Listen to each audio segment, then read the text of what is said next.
Là, nous lisons. Verset 13. Voici, les jours viennent, dit l'Éternel, où le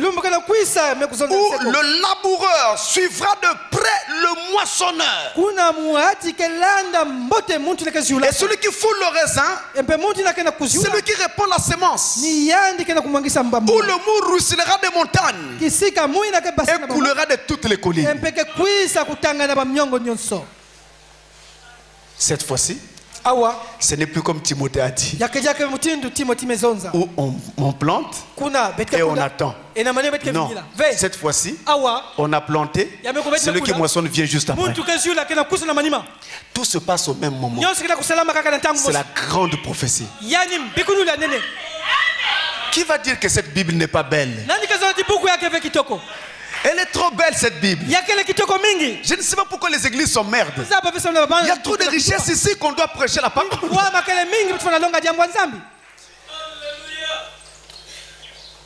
Le laboureur et le semeur ont planté. Tout juste après, le moissonneur passe. Comment on peut moissonner tout juste après avoir planté?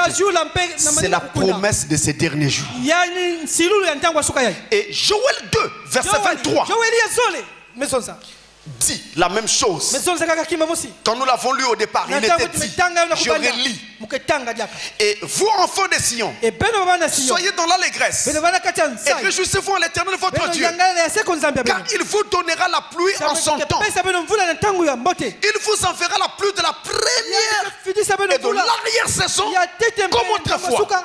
Vous voyez que dans la prophétie, les deux pluies sont promises à la fois.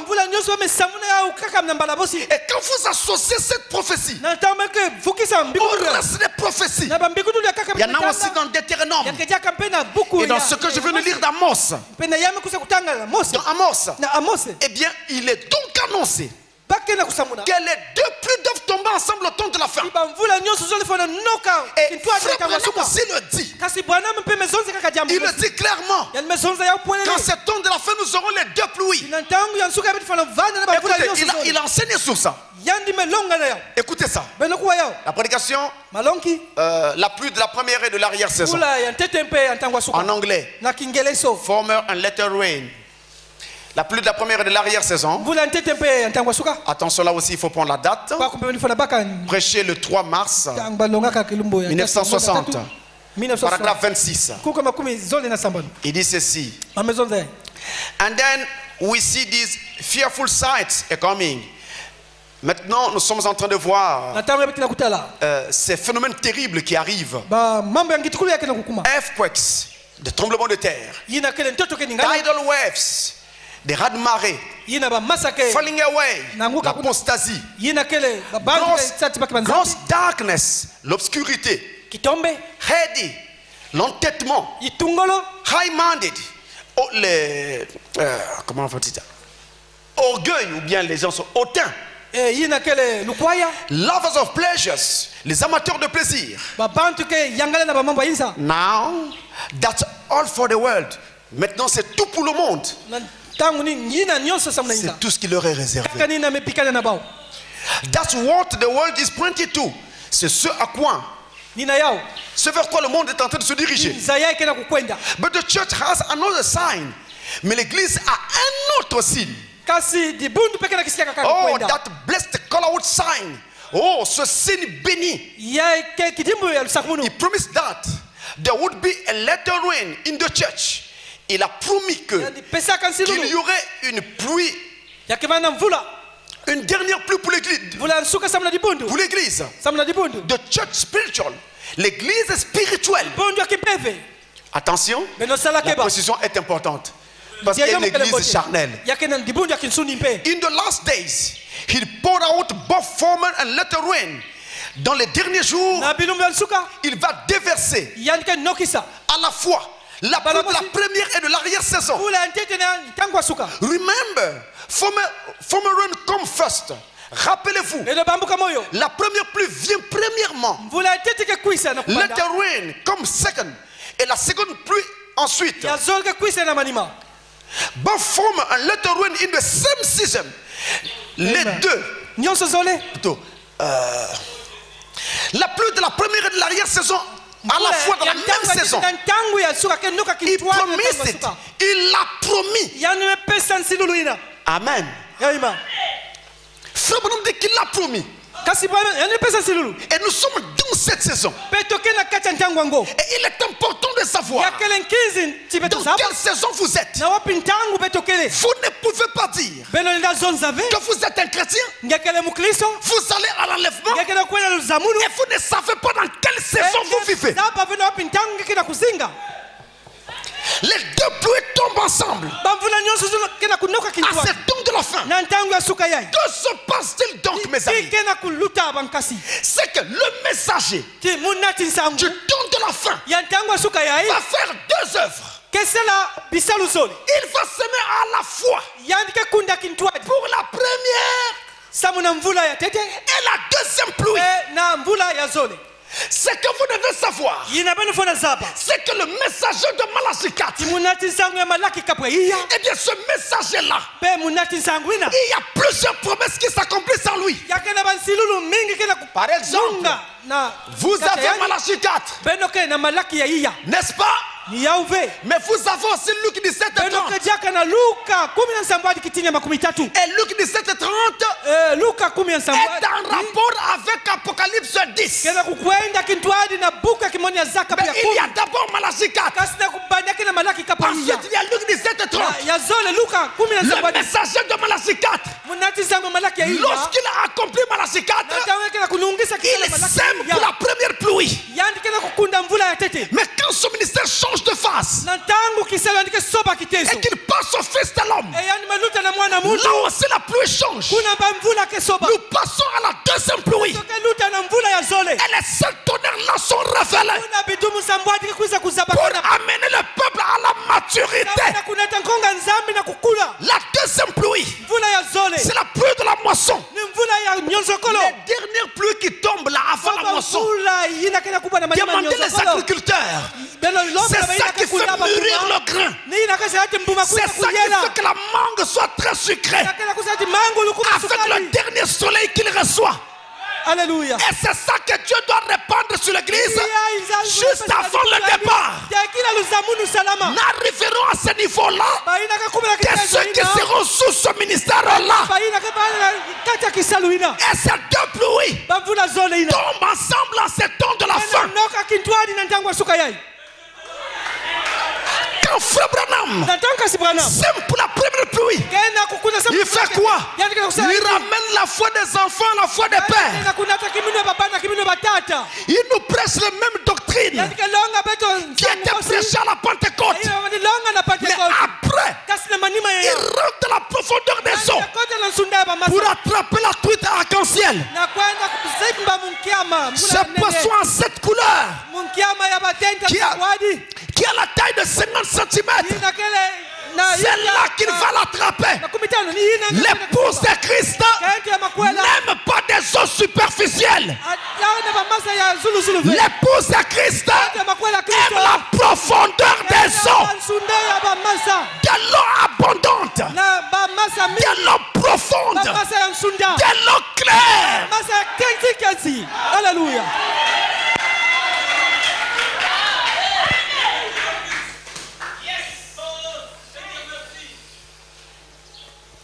Mais il y a deux autres passages que je peux prendre encore pour vous. Regardez d'abord Jacques chapitre 5 verset 7. Il est écrit dans ce passage, Jacques 5 verset 7. Écoutez bien, il est dit: soyez donc patients, frères, jusqu'à l'avènement du Seigneur. Voici, le laboureur attend le précieux fruit de la terre, prenant patience à son égard, jusqu'à ce qu'il ait reçu les pluies de la première et de l'arrière-saison. il prend patience. Attendons les pluies. Mais pourquoi on compare ces pluies à l'avènement du Seigneur? Parce que justement le mystère de ces pluies sont en rapport avec l'avènement du Seigneur. Attention, je dis avènement. Avènement.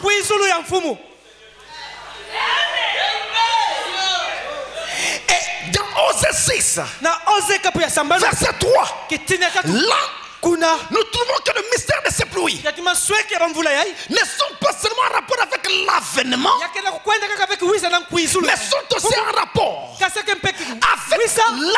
venue du Seigneur.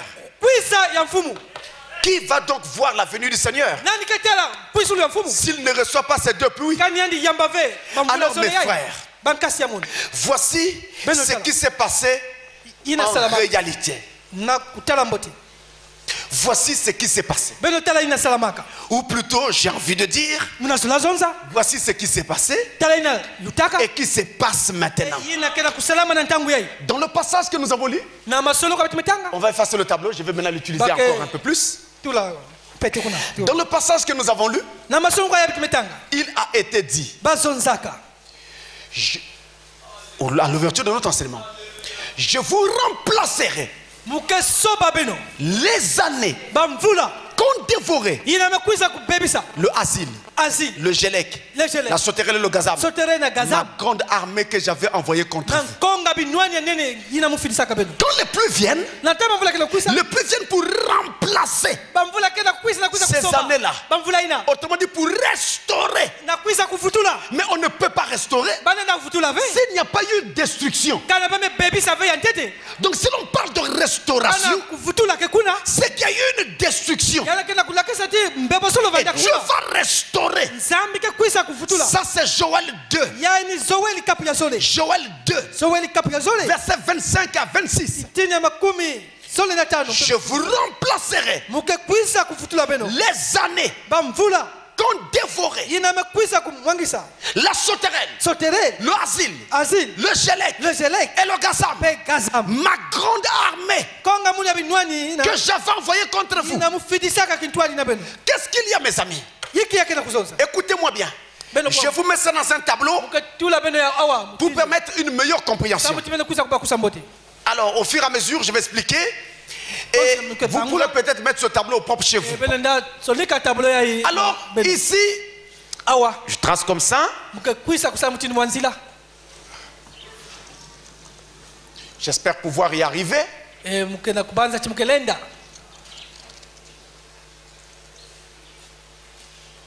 Voilà. Là, j'écris les saisons. Les saisons. C'est-à-dire les 4 saisons que vous connaissez. Je trace quasiment au milieu parce que la première saison va beaucoup nous occuper. À côté, je mets une petite ligne juste pour avoir un ordre donné pour les saisons. Là, j'aurai la première saison. Vous avez l'hiver. Ensuite, viendra la deuxième saison.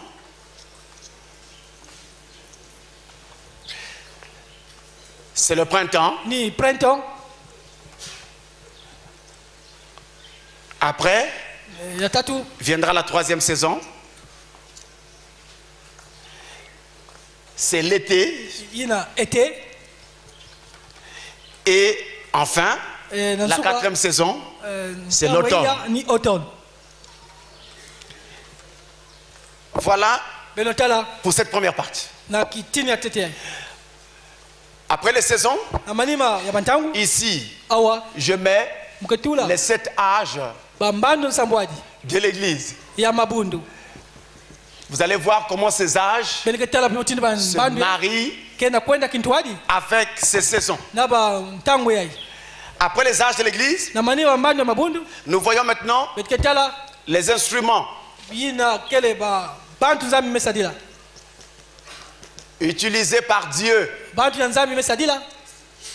pour faire le travail. Justement ici nous mettons le travail qui est effectué. Et à la fin, nous voyons les effets, c'est-à-dire les conséquences. Voilà pour ce tableau. Donc à la fin nous avons les effets. Donc là vous avez les saisons, les 7 âges de l'église, les instruments, le travail, les effets ou les conséquences que nous allons observer. Et nous allons mettre les âges de l'église en rapport avec les saisons. C'est 4 saisons. La première l'hiver, la deuxième le printemps, troisième l'été, la 4e saison c'est l'automne. Maintenant Dieu dit, je vous remplacerai les années qu'on dévorait. Il parle donc des sauterelles qui avaient été envoyées contre l'église et qui ont dévoré l'église du Christ. Écoutez bien, qu'est-ce qui va donc se passer? Dans l'hiver, nous avons ici, je vais tracer 4 lignes. Hein. Dans l'hiver, 4 lignes. C'est-à-dire, nous avons un premier âge ici. C'est Éphèse. Pour ceux qui ne savent pas, je vais mettre parenthèse 1. C'est le premier âge de l'église. Ensuite, vient l'âge de Smyrne. C'est le deuxième âge de l'église. Pourquoi je mets 2? Après vient l'âge de Pergame. C'est le 3e âge de l'église. Et enfin vient l'âge de Thyatire. C'est le 4e âge de l'église. Comme vous pouvez le remarquer sur mon tableau, les 4 premiers âges de l'église font partie de l'hiver. Autrement dit, pendant ces 4 premiers âges, l'église est en train de connaître un hiver rude. Et l'église est dévastée par l'hiver. Pendant ces 4 premiers âges. Et donc justement, dans l'âge de l'église d'Éphèse, un premier assaillant est arrivé. On l'appelait le Gazam. Avant d'aller plus loin, vous qui avez écrit saison ici, dans la première case ici en haut, je peux vous aider à vous retrouver. Parce que vous devez savoir que ces choses sont bibliques. Vous pouvez ajouter des passages ici. Moi je n'ai pas trop d'espace. Vous pouvez ajouter là, dans saison, sous-saison. Genèse 8, verset 22. Là, dans Genèse 8, verset 22, on vous parle de 2 saisons. L'hiver et l'été. Genèse 8, 22. Vous ajoutez aussi Zacharie 10, verset 1. Dans Zacharie 10, verset 1, on vous parle de l'été. Qu'est-ce que je dis? Du printemps. Et le dernier passage que je peux vous donner, parce qu'il y en a d'autres certainement, c'est Jude, verset 12. Jude n'a qu'un seul chapitre. Jude, verset 12, où l'on parle de l'automne. Et justement, quand Jude parle de l'automne, il utilise une belle expression. Certainement que nous allons nous en servir. Voilà pour ces saisons, afin que vous les retrouviez dans la Bible. Nous ne les avons pas seulement dans notre monde. La Bible aussi en parle. Un peu comme pour dire que notre Bible colle à la réalité. Ce n'est pas un livre d'hier. C'est un livre qui est toujours au temps présent. Voilà l'hiver. Lors du premier âge de l'église, sous la première saison, l'hiver, le Gazam frappe l'église. Et Lors de deuxième marche, la sauterelle dans l'âge de Smyrne apparaît et frappe l'église. Dans le troisième âge, l'âge de Pergame, c'est le Gélec qui apparaît et qui dévore l'église. Dans le quatrième âge, l'âge de Thyatire. Amen. Là c'est le asile qui apparaît et qui dévore l'église. Je m'arrête un instant. Je viens de vous donner le passage. Joël 2, 25 à 26. Nous n'inventons rien.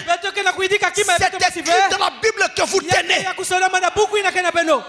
Et si hier on ne vous avait pas joué cette note-là, qui était contenue dans le disque, il se pourrait que le saphir n'avait pas de grille de gramophone. Le saphir n'avait pas de grille de gramophone. On n'y peut rien. Parce que pour écouter la musique, vous mettez le saphir, mais il faut qu'il y ait une grille de gramophone. Mais il faut aussi qu'il y ait le courant électrique. Alléluia. Le saphir c'est l'homme, le prédicateur. Les grilles de gramophone c'est le don, le ministère. Le disque sur lequel on doit lire c'est la Bible. Et le courant électrique c'est l'onction. Tout ça, ça doit être réuni. Sinon vous ne pourrez pas entendre parler de tout ça. Voilà les 4 insectes qui attaquent l'église. Et c'est l'hiver de l'église. Quand le gazam frappe l'église, le gazam vient frapper les fruits. J'écris ça ici, fruits. Il attaque les fruits de l'église. Vous écrivez seulement le mot fruit. Fruit. Il vient attaquer les fruits. Voilà le travail qu'il fait. Les fruits de l'église sont attaqués par le gazam. Dans le deuxième âge, l'âge de Smyrne, la sauterelle vient attaquer les feuilles. Les feuilles de l'arbre de l'église. Dans le troisième âge, l'âge de Pergame, le Gélec vient attaquer l'écorce. L'écorce de cet arbre-là. Dans le quatrième âge, l'âge de Thyatire, le asile. Le chemin étant maintenant libre, il rentre dans l'arbre et mange la pulpe de cet arbre-là. Il suce cela, il suce la sève de cet arbre. Là nous sommes dans les 4 premiers âges. L'église est en train d'être massacrée. Massacrée. Dans le cadre naturel, ceci s'était abattu sur Israël. Dans le cadre spirituel, c'est sur l'église que ça s'est abattu. Le premier insecte, le gazam a attaqué les fruits. Le deuxième insecte, la sauterelle, a attaqué les feuilles. Le troisième a attaqué l'écorce. Et le quatrième a attaqué la pulpe de l'arbre. La sève de l'arbre. C'est ça qu'il a attaqué. Maintenant, qu'est-ce que nous constatons comme effet? Quand ils attaquent, quand le gazam attaque l'église dans l'âge d'Éphèse, il détruit les fruits. Alors qu'est-ce que nous avons? 1 Corinthiens 12, Galates 5, 22 sont partis. 1 Corinthiens 12, ce sont les dons de l'esprit. Le parler en langue, la prophétie, la vision, le don de foi, le don des miracles. Et tous ces dons-là disparaissent de l'église. On vient dire à l'église que nous voulons une église où tout le monde est tranquille. Pas de bruit quand on prêche. Quand vous dites Amen, Alléluia, vous nous dérangez. Si quelqu'un prophétise, il nous dérange. Et donc en enseignant comme ça, en attaquant les dons, On a enlevé 1 Corinthiens 12 de l'église. On a aussi enlevé Galates 5, 22. Les fruits de l'esprit qui habitent les cœurs des gens. L'amour, la foi, la bonté. Tout ça a été enlevé. Mais dites-moi mes amis, quand vous enlevez la bonté, quand vous enlevez le fruit de l'esprit de quelqu'un, il va rester quoi? De l'amertume. Et regardez, là ce qui vient après s'appelle Smyrne. Et le mot Smyrne signifie amertume.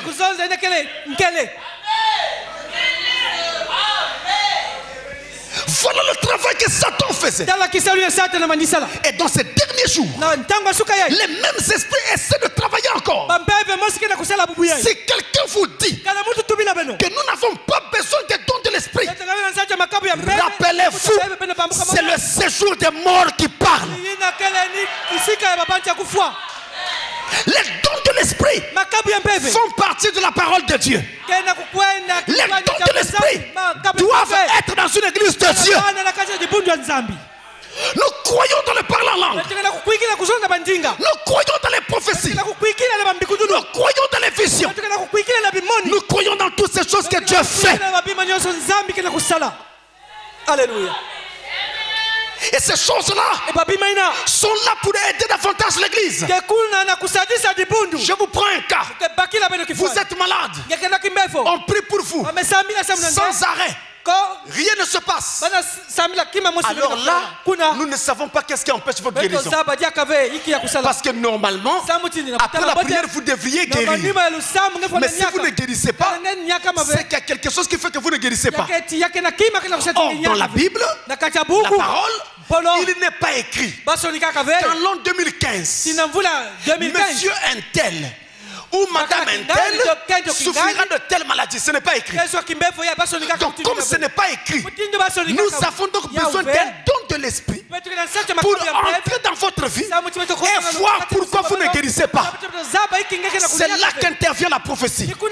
C'est là qu'intervient le discernement. C'est là qu'intervient les visions. Et je bénis Dieu que dans cette église toutes ces choses sont là. Et je voudrais que ces choses restent là. C'est tout ça la parole. Les dons de l'esprit ne font pas de vous des pentecôtistes. Vous êtes pentecôtistes avec les dons de l'esprit. Quand vous mettez les dons de l'esprit devant la parole, je prends un exemple. Quand une prophétie dit Alléluia, Alléluia, Alléluia, Alléluia, Alléluia, dans Habakkuk 800, Dieu dit vous allez dans la Bible, vous fouillez, Habakkuk chapitre 800 n'existe pas. Mais vous croyez quand même que c'est Dieu qui a parlé. Mais il y a quelque chose qui ne va pas. Vous voyez, c'est ça le pentecôtisme. Le pentecôtisme ne se repose pas sur la parole. Mais nous nous reposons sur la parole. Une prophétie qui ne cadre pas avec la Bible, nous n'y croyons pas. Et si Dieu a parlé, il confirmera la prophétie en l'accomplissant. Si ça ne s'accomplit pas, c'est que c'est le diable qui avait parlé. Alléluia. Chaque fois que Dieu parle, c'est qu'il dit doit s'accomplir. Mais Dieu ne peut pas parler et ne pas s'accomplir. Il n'y a pas d'à peu près. Oh non, un tel fera ceci. Les années sont passées. Passées. Il n'a rien fait.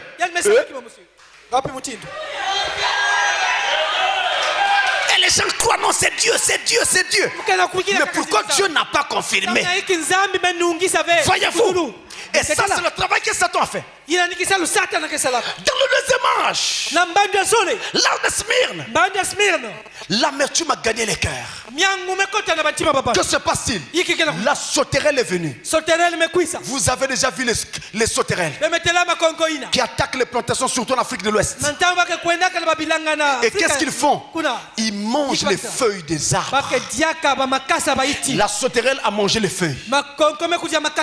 Or, lorsque un arbre est debout, avec ses branches et ses belles feuilles.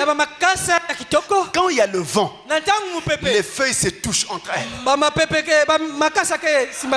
Les feuilles s'embrassent entre elles. C'est la communion fraternelle. Nous croyons dans la communion fraternelle. Nous croyons que nous sommes frères et sœurs en Christ. Quelqu'un dit Amen. Je ne regarde personne ici comme un ennemi. Je vois tout le monde comme un frère en Christ, comme une sœur en Christ. Et la communion fraternelle veut que vous ne regardez personne d'après son ethnie. Si tes amis à toi sont seulement les gens qui sont de même ethnie que toi, tu as un démon, mes amis. Tu as un démon, mon ami. L'ami d'un chrétien, c'est toute personne qui aime aussi Jésus. Qu'il soit Larry, qu'il soit Vili, Moshi, Kouyou, Congo, je ne sais pas quoi. C'est mon frère. Et quand je vous regarde ici, je ne vois aucun Vili, je ne vois aucun Larry, je ne vois aucun Congo, je ne vois aucun Moshi, je ne vois aucun Béninois, je ne vois aucun Congolais, je ne vois aucun Américain, je ne vois que des fils et des filles de Dieu. Je veux entendre un grand Amen. Alléluia. Que vous soyez Congolais, Français, Américains, Iraniens, Chinois, vous êtes mon frère.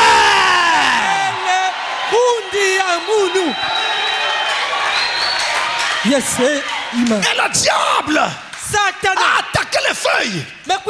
Il a donc détruit quoi dans l'église? La communion divine. Et les gens ne s'entendent plus. Vous voyez, quand ils sortent de l'église là, ils saluent certains, ils ne saluent pas les autres. Après, il crée une excuse dans son cœur. Non, je ne l'avais pas vu. Il était un peu loin. Il était un peu loin, mais tu l'avais aperçu. Tu pouvais aller. Frère, comment tu vas?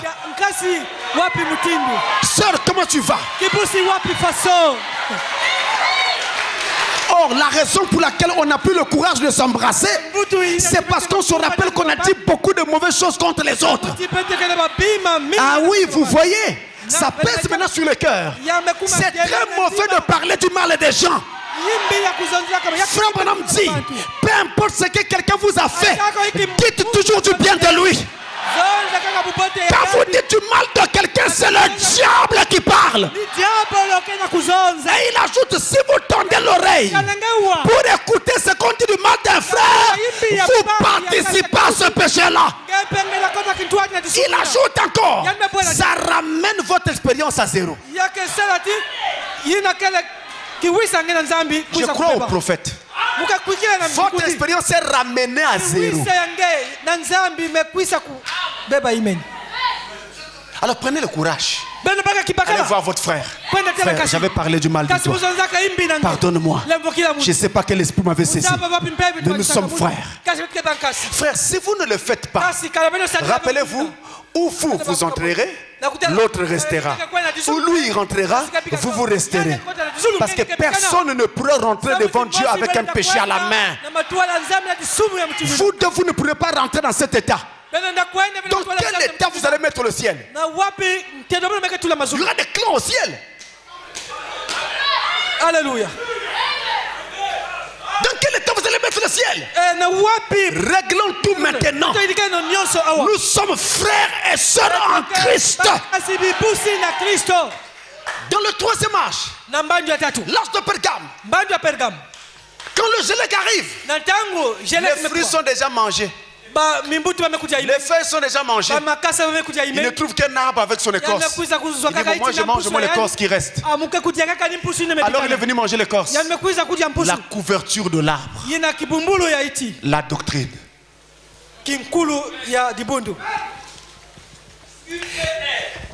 Et nous sommes où?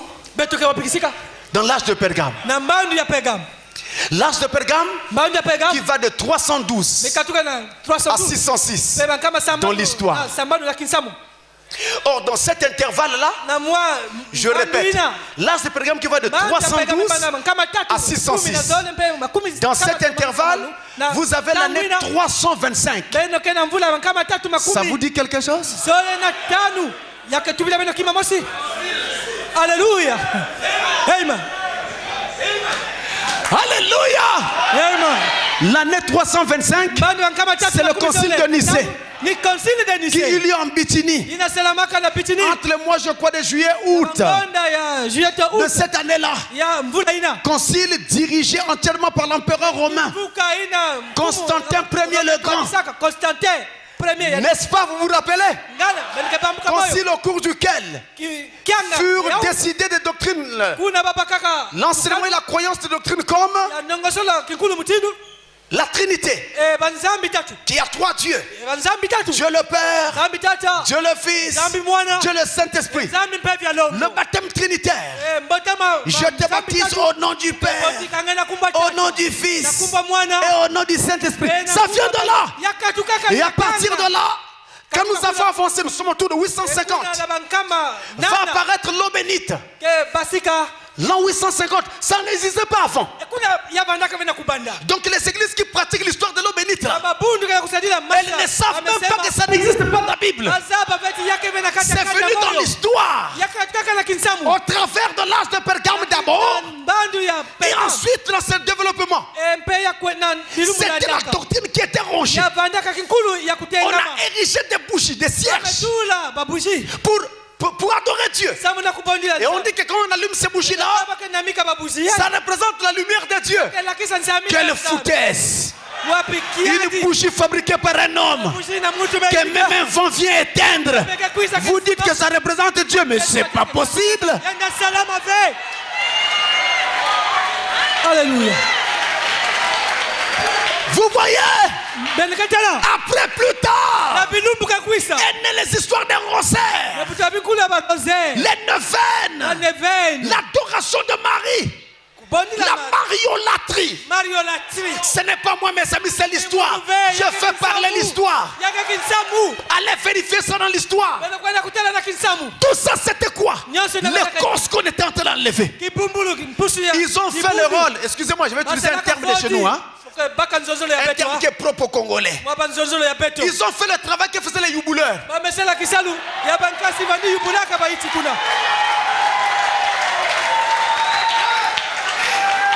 Ils ont tout enlevé de cet arbre-là. Enlevant l'écorce. Enlevant tout, l'arbre était nu. C'est l'âge de Pergame. Et ils se mettaient à adorer le nom. Au nom, voyez, quand ils prient, ils font ça.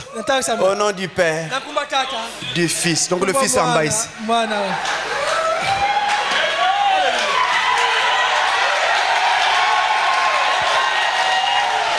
Dans la Bible, il n'y a aucun endroit où un serviteur de Dieu a prié au nom de Jésus, Marie, Joseph. Au nom du Père, du Fils et du Saint-Esprit. Mais d'ailleurs, puisque vous dites au nom du Père, au nom du Fils, au nom du Saint-Esprit, vous faites bien. Donnez-moi le nom du Père. C'est Jéhovah. Donnez-moi le nom du Fils. C'est Jésus. Donnez-moi le nom du Saint-Esprit.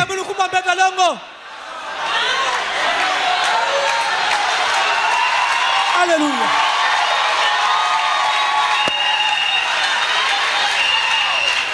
Alors comprenez qu'il n'y a qu'un seul nom qui a été donné aux hommes par lequel ils puissent être sauvés. C'est le nom du Seigneur Jésus-Christ. Amen. Et j'aime Jésus. J'aime Jésus.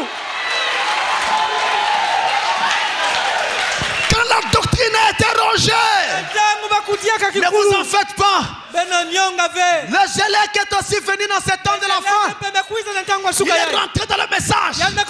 Il a produit des doctrines. Le troisième Adam, Branham Elohim, plein d'histoires. Mais il n'attrapera pas les élus de Dieu. Dans le 4e âge, l'âge de Thyatire, le asile arrive. L'arbre est complètement nu. Il dit, c'est très bien. Je peux juste m'insérer un peu et j'aurai la possibilité de sucer toute la sève. La sève d'un arbre, quand ça s'en va, qu'est-ce qui s'en va? La vie. La vie de cet arbre s'en va. Et d'ailleurs, les forestiers savent le mystère de l'arbre cerclé. Quand ils veulent tuer un arbre, sans le couper directement, ils mettent un cercle en métal autour de l'arbre et ils condamnent et ils s'en vont. Ils savent que cet arbre cerclé est condamné à mourir parce que la sève ne peut plus passer pour arriver au sommet de l'arbre. Alors ils vont mourir. Et en passant, si on a déjà prié pour vous, peu importe la maladie ou le cas, l'arbre est déjà cerclé. L'arbre est déjà cerclé. Restez tranquille, vous verrez cette maladie disparaître complètement. C'est le mystère de l'arbre cerclé.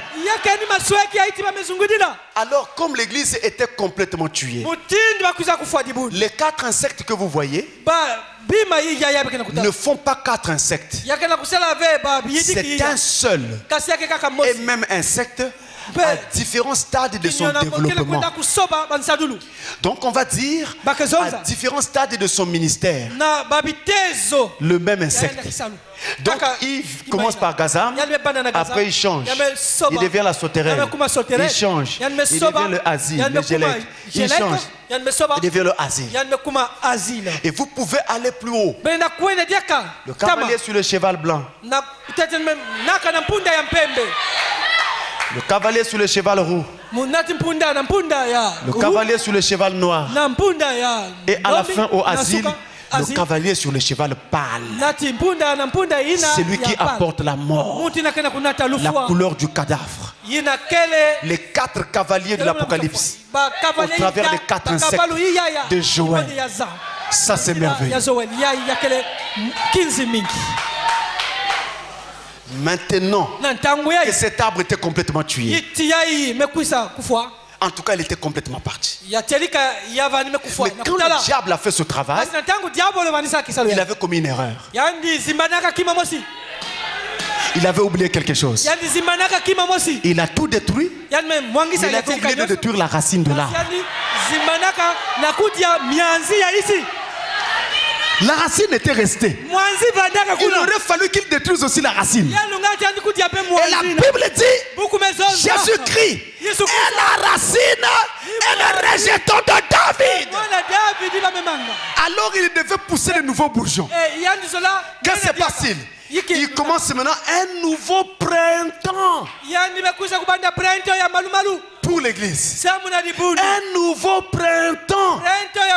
Et là nous sommes dans l'âge de Sardes. C'est le 5e âge. C'est un nouveau printemps. L'âge de Sardes, c'est le printemps de l'église. Et quel est l'instrument qu'il utilise? Luther. Quel travail viens-tu faire? La réforme.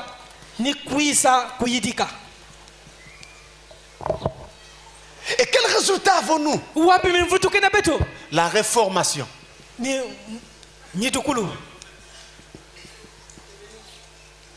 Voilà le travail qu'il veut faire. On parle de Luther dans la Bible. Romains 1, le verset 17. C'est cet évangile-là à Romains. Au Romain qui a donc révolutionné le cœur de Martin Luther. Il était catholique avant. Une fois, il fut sélectionné parmi ceux qui étaient dans la même classe que lui, d'aller donc à Rome. Le voilà qui s'est rendu à Rome. À cette occasion-là, il eut donc la possibilité de voir le luxe dans lequel vivait la hiérarchie de Rome. Et de voir également l'apostasie qui avait marqué au fer rouge cet endroit. Alors, il y a des choses qu'il ne comprenait pas. Et des choses qui vont donc faire que Luther se révolte en quelque sorte. Et dans ses méditations, il lisait le livre de Romains et va lire dans Romains 1, verset 17, que le juste vivra par la foi. Or, en ces temps-là, il y avait un moine catholique qu'on appelait le moine Tetzel. Tetzel qui avait été appelé et qui avait été mandaté de parcourir l'Empire, partout où il y avait donc cette foi, pour collecter de l'argent et professer la vente des indulgences. Donc on vous vendait le pardon. Luther ne comprenait pas tout ça. Alors quand il va lire dans Romains 1 verset 17, que le juste vivra par la foi, son cœur s'illumine. Et c'était ça la base du message de Martin Luther. Et c'était la base de son mouvement. Et du départ de son ministère. Romains 1 verset 17. Et Luther va donc dire que le salut ne peut pas s'acheter. Le salut s'obtient par grâce. Et c'est par la foi que nous l'obtenons. On ne peut pas l'acheter. C'est pourquoi aussi nous ne croyons pas dans le paiement des sacrifices. Que ce soit 215 ou quoi, peu importe ce qui est donné, nous ne croyons pas. Il y a eu un sacrifice qui a été offert pour nous sur le bois du calvaire. Ce sacrifice était parfait. Il n'y en a pas un autre. Et dites-moi, si vous n'avez pas d'argent pour payer vos sacrifices, alors vous ne serez pas sauvés. Vous dites, oh, c'est des petits montants, tout le monde peut avoir. C'est faux. Il y a des gens, même pour avoir 500, c'est un problème. Les 500 là, il va manger avec. Vous voulez encore les prendre pour des sacrifices?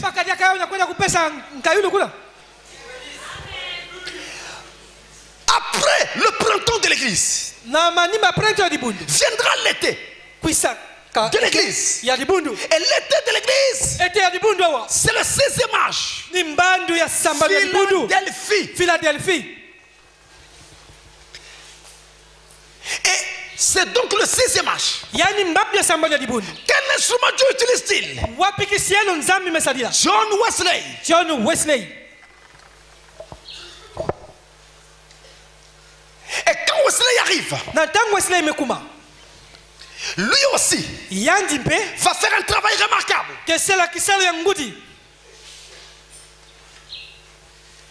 Il va prêcher le message de la sanctification.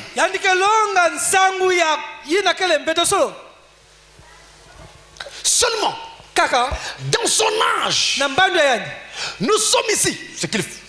Ce qui, entre autres, il va faire comme travail, c'est en fait l'âge de la porte ouverte. La porte ouverte. J'ai écrit ça ici, porte ouverte. Ça dit tout, ouverte.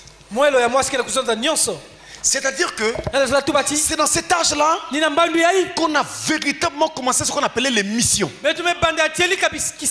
On allait prêcher partout. Des missionnaires envoyés partout. C'était dans cet âge. L'âge de la porte ouverte. Et pendant ce temps, il en profite de répandre son message de la sanctification. Hébreux 12, verset 14. Sans la sanctification, personne ne verra le Seigneur. C'était ça la base du message de Luther. Et c'est aussi, plutôt le Wesley, c'est aussi pourquoi après sa mort, les disciples qui sont restés ont voulu donc ériger un livre qui serve de code de vie En se basant sur les enseignements de Wesley. Ça va être appelé des méthodes de vivre. Et c'est pourquoi, à partir de ce mot méthode de vivre, est donc venu le mot méthodiste. C'est des gens qui ont observé des méthodes. C'est de là que ce nom vient. Mais c'était large la porte ouverte. Et en ce temps-là, il y a donc eu quoi comme travail? La sanctification qui a été enseignée, mais aussi la croissance de l'église. Parce que c'était l'âge missionnaire. C'est dans cet âge-là qu'est apparu William Booth, qui était à la base de l'église des salutistes. Je ne sais pas si eux-mêmes le savent, que c'est dans cet âge-là qu'ils sont apparus. Vous voyez? Alléluia. Jusque-là, ce n'est que des petites eaux qui tombent. Nous sommes encore au printemps. Des petites eaux tombent. Maintenant, après cela, on arrive en automne. Le 7e âge. Laodicée. C'est le 7e et dernier âge. Mais je fais déjà que vous remarquez que cet âge arrive à la dernière saison. Cet âge est dans l'arrière-saison. Cet âge est dans la dernière saison. Justement, les pluies qui tombent en automne, qui vont marquer le commencement de la saison des pluies, marque aussi en même temps la fin de la moisson. Parce qu'il y a des dernières récoltes qui se font. Voilà pourquoi Frère Branham dit que la dernière pluie, c'est la pluie de l'automne. Il n'oublie pas que ces pluies tombent déjà depuis le printemps. Naturellement au mois de juin. Mais en automne aussi. Parce qu'il y a une dernière récolte. Et qu'est-ce que Dieu utilise comme instrument? Branham. William Marion. Voilà l'instrument qu'il utilise. Et quand le prophète William Branham prêche, c'est quoi, mes amis? C'est le temps de la moisson.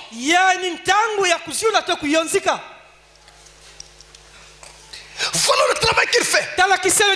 Moissonner le grain. Et à la fin, qu'est-ce que nous avons comme conséquence? D'abord, la maturation du grain. Donc c'est l'âge de la maturité du grain.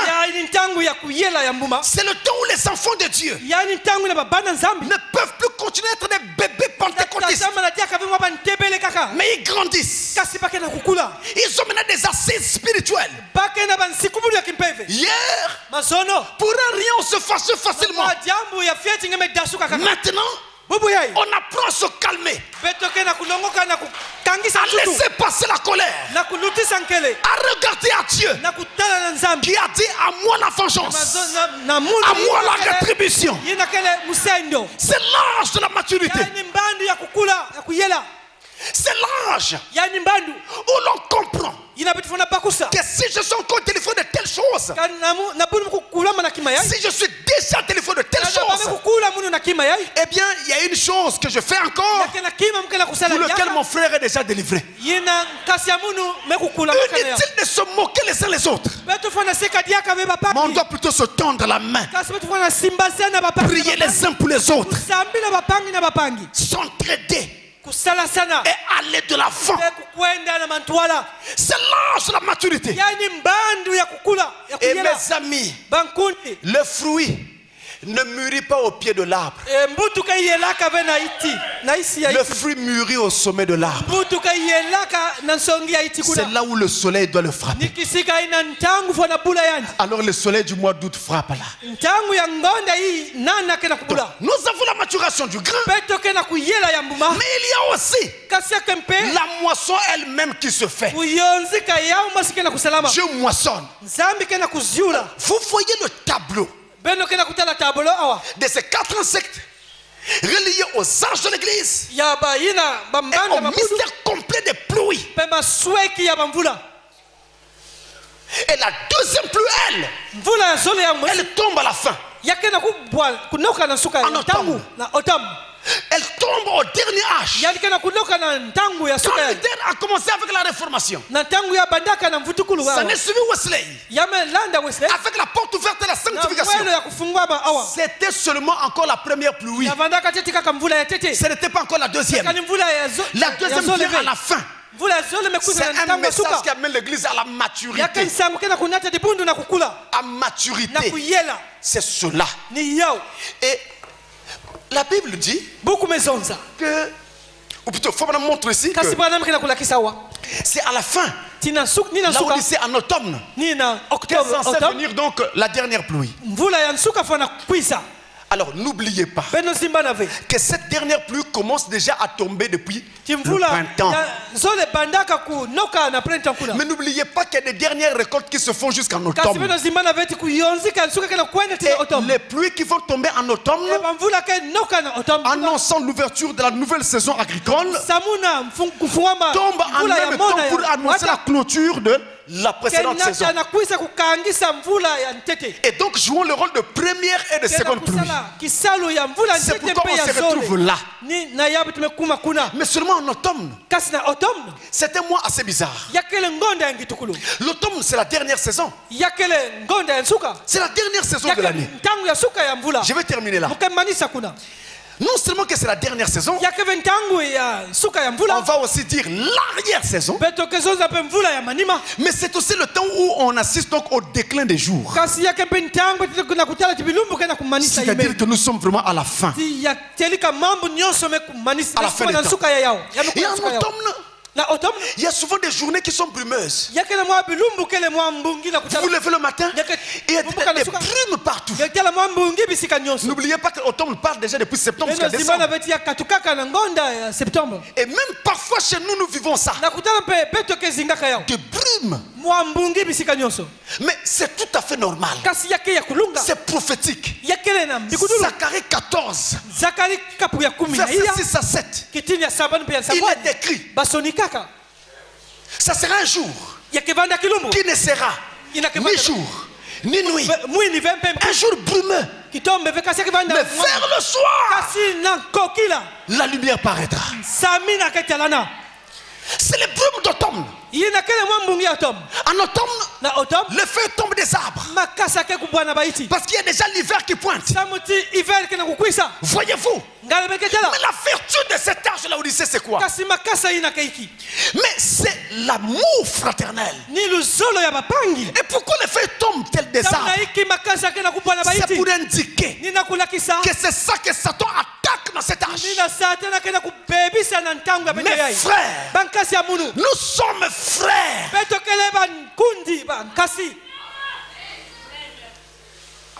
Et quand nous irons de l'autre côté, il est vrai que chacun présentera à Dieu le peuple qu'il aura gagné pour lui. Mais c'est pourtant, ça ne sera pas le peuple de cet homme. Ça sera toujours le peuple de Dieu. Nous sommes à la fin.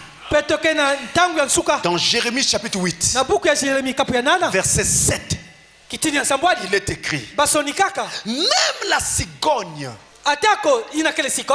connaît dans les cieux sa saison, mais l'homme ne connaît pas la loi de son Dieu. Même la cigogne connaît dans les cieux sa saison. Je pose la question. Tu dis être chrétien. Tu dis être dans une église. Dans quelle saison es-tu? Tu es au printemps ou en hiver. Tu es en été ou en automne. Même la cigone connaît sa saison. Toi, dans quelle saison es-tu? Vous dites que vous priez pour aller au ciel. J'en doute beaucoup, surtout pour les dénominations. Parce qu'ils ne connaissent pas leur saison. Nous sommes dans l'arrière-saison. Nous sommes en automne. C'est la dernière saison. Il n'y en a plus une autre. Le cycle est terminé. L'enlèvement doit se faire. Normalement sur la terre, après l'automne on repart en hiver. Mais ici, c'est la fin du cycle. Dieu ne recommence plus. Il amène son peuple dans la gloire. Et c'est l'éternité qui s'ouvre. Le cycle est terminé. Si vous permettez un peu de folie de ma part, mes amis. Excusez-moi, un petit schéma rapidement. Je termine là. Vous connaissez tous le tabernacle de Moïse. Le parvis extérieur. Voyez-vous, le lieu saint. Le lieu très saint. N'est-ce pas? Ici, nous sommes du côté de l'Est. Là, nous sommes à l'Ouest. N'est-ce pas? Eh bien, le soleil se lève à l'Est. Il se couche à l'Ouest. L'Ouest, c'est la fin de la journée. L'Ouest, c'est la fin du parcours. L'Ouest, c'est la fin de la saison. Et nous sommes à l'Ouest. Nous sommes à la fin de la saison. Alors, dans les parvis, où sommes-nous? Dans le lieu très saint. Nous avons quitté le parvis extérieur. Parvis de la justification. Nous avons quitté le lieu saint. Parvis de la sanctification avec John Wesley. Nous sommes dans le lieu très saint. C'est la fin. Dans le lieu très saint, il y a quelque chose de particulier. D'abord, quand vous y entrez, quelque chose attire votre attention. La présence de la gloire de la Shekinah. La colonne de feu qui est entre les chérubins. La gloire de la Shekinah. Et pendant que j'enseigne maintenant, cette gloire est ici présente. Maintenant que vous êtes là, vous sentez autour de vous une bonne atmosphère. Quelque chose de doux qui vous fait du bien. C'est la gloire de la Shekinah. Et quand elle vient là, elle vient pour guérir vos maladies. Guérir vos maladies physiques. Guérir vos maladies spirituelles. Chasser les démons dans vos vies. Amen. Mais il y a autre chose. Dans le lieu très saint, il y avait un coffre dans lequel on avait placé la manne.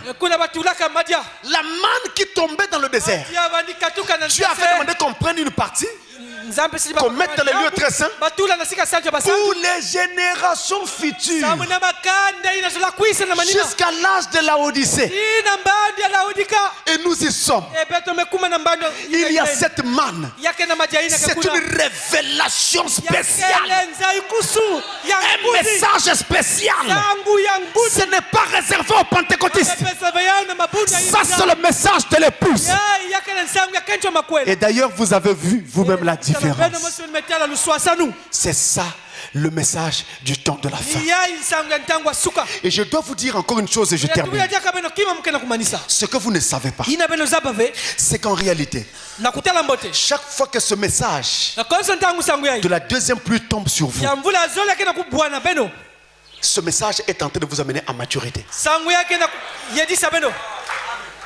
Quand vous regardez un fruit au sommet de l'arbre, vous ne pouvez pas dire après 2 minutes ou 5 minutes, ah, le fruit là on dirait qu'il a commencé à mûrir.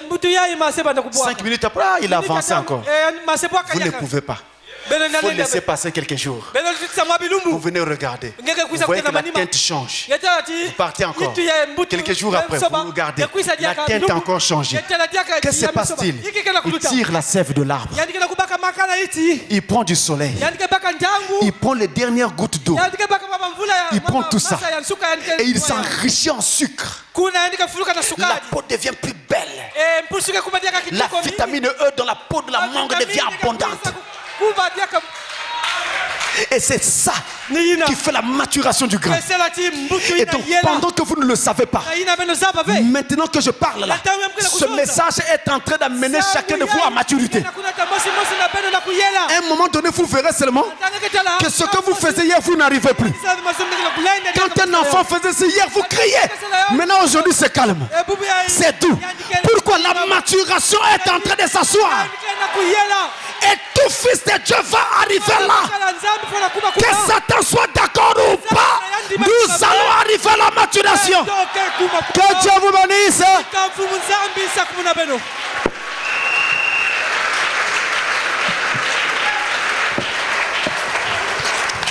Alors nous allons nous remettre tous au Seigneur sous ce message de la deuxième pluie. C'est la promesse de la dernière pluie.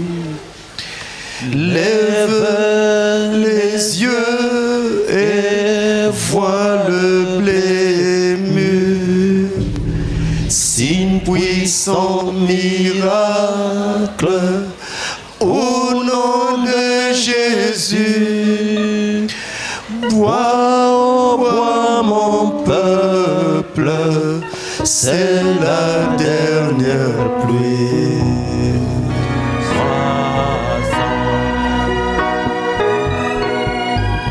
Alors quiconque veut qu'on se souvienne de lui de la prière, qu'il lève seulement sa main. Dans cette dernière saison, il y a les grâces de Dieu qui tombent dans l'église. Il y a la promesse du baptême du Saint-Esprit. Il y a toutes sortes de promesses, toutes sortes de grâces. N'oubliez pas que ces pluies représentent aussi les bénédictions divines. Et sous la seconde pluie, c'est encore plus intense, plus abondant. Plus abondant. Plus abondant parmi le peuple de Dieu. Nous allons prier. Dieu notre Père Céleste, sous la dispensation de cette deuxième pluie, nous nous recommandons à toi, Seigneur. Tu nous as fait la grâce d'être de la dernière pluie. Tu nous as fait la grâce d'être de la dernière saison. Tu nous as fait la grâce de recevoir le message de cette tonnerre. Tu nous as fait la grâce d'être en ce temps de la fin et de recevoir Élie le prophète.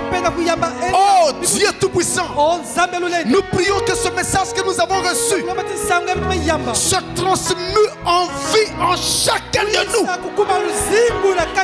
Que les puissances de Satan qui étaient encore en train de nous distraire perdent toute force au nom de Jésus-Christ. Père, illumine nos cœurs par ta parole. Change les sentiments de notre cœur. Change les pensées de notre esprit. Amène-nous à la maturité, Seigneur. Que nous ne soyons plus des enfants ballottés à tout vent de doctrine, mais des gens mûrs, des gens assis de la parole. Je prie, Père Tout-Puissant, que ce message fasse mûrir chaque cœur au nom de Jésus-Christ, et que les promesses de la dernière pluie descendent et soient déversées sur chacun de nous. Le Saint-Esprit, la guérison, la révélation et toutes les promesses qui vont avec cela, Seigneur, nous nous recommandons à toi. Si quelqu'un est devenu faible, malade, nous le déclarons guéri au nom de Jésus-Christ. N'oublie pas les différentes attentes de tes enfants. Réponds à leurs prières aussi. Pas seulement ceux qui sont ici, mais même ceux qui sont à l'étranger, ceux qui sont au loin et ceux qui nous suivent partout sur les ondes. Je prie, Père, Que le Saint-Esprit touche chacun d'une façon spéciale. Spéciale, Seigneur. Spéciale, oh Dieu. Et que chacun vive avec toi une expérience qu'il n'oubliera jamais. J'ai prié au nom du Seigneur Jésus-Christ. Amen. Amen.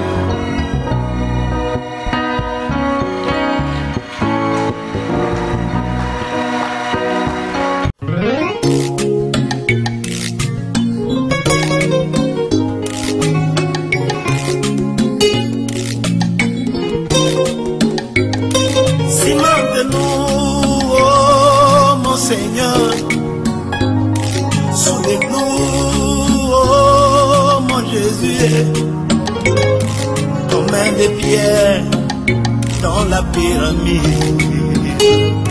qu'aucun rasoir ne puisse nous séparer. Seigneur, souvenez-nous, souvenez-nous, oh Jésus.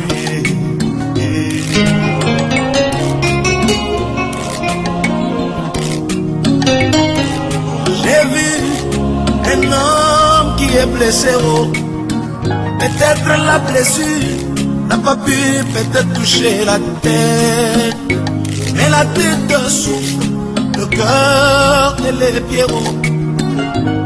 Les pieds amènent le doigt à l'hôpital, les yeux voient pour que le doigt ne trébuche point. La bouche explique le doigt qui est malade.